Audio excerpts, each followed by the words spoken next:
Personal na lang in inspeksyon, Congressman Pogi Lasatin, reng istrukturang patalakag kingamanwa ng Protected Agricultural Land at No-Build Zone. Ay report ng Patricia Mamang. Kukulay siya Ipampanga 1st District Representative Carmelo Pogi Lazatin Jr. ning mas matigik magpatupad ning environmental regulations bang aywasan ing nanumang bayong pamagpatalakad at pangasira ning gabon king kilub ning Sapang Bato Watershed. Meto nga 546 hektaryang lugal at dineklarang Protected Agricultural Land at No-Build Zone agpang Kingangila City Comprehensive Land Use Plan o CLUP 2021 to 2023. Kaya po kinausap po natin yung chairman at nagpapatulong po tayo sa mga kasama natin sa Kongreso na kung paano po namin mariresolbahan ang problema po namin dito. How to protect the watershed, how to protect our environment. Nakikita naman po natin kung ano nangyayari sa mga ibang lugar. Pag ang kabundukan po ay nasisira. Tayo po, meron pa po tayo mga puno sa mga region natin. Nagtatanim po tayo mga puno sa ating kabundukan na nasira po nung araw during the time of Pinatubo.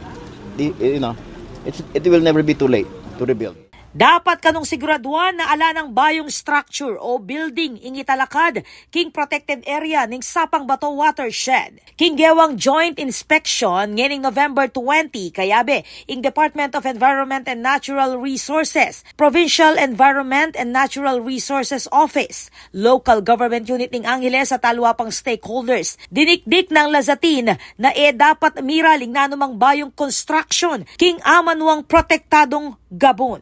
Ang pwede pong makapagbigay ng mga alituntunin tungkol sa pagdalaw ng lupa dito o paggamit ng lupa dito ay ang BCDA at saka local government.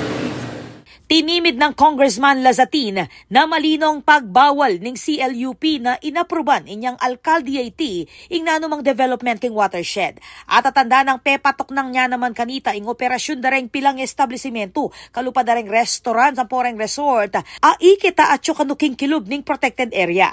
Bang pasik na nga ning aksyon dareng ahensya, pinasa ng Lazatin ing House Resolution number 446 inyang November 11, amumutos king DNR na banten niyang matigik implementasyon ng CLUP. Lakos na kareng lugala dineklara bilang Protected Agricultural Land at No-Build Zone. Kukulay siya Lazatin king media at kareng lokal na komunidad na sumahop king pamag-monitor at pamag-report na anumang illegal na construction. Peg maragol ning kongresista ing balaw sa reforestation efforts. Kabilang na reng libu-libong tanaman na tenam ang gaking mayari ing kayang termino inyang alkalde.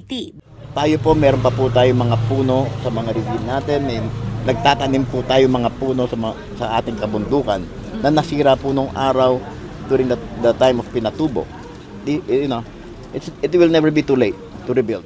Ako po, Patricia Mamangon para King News Force Pampanga. Balitang tutuking Balen, susuyo.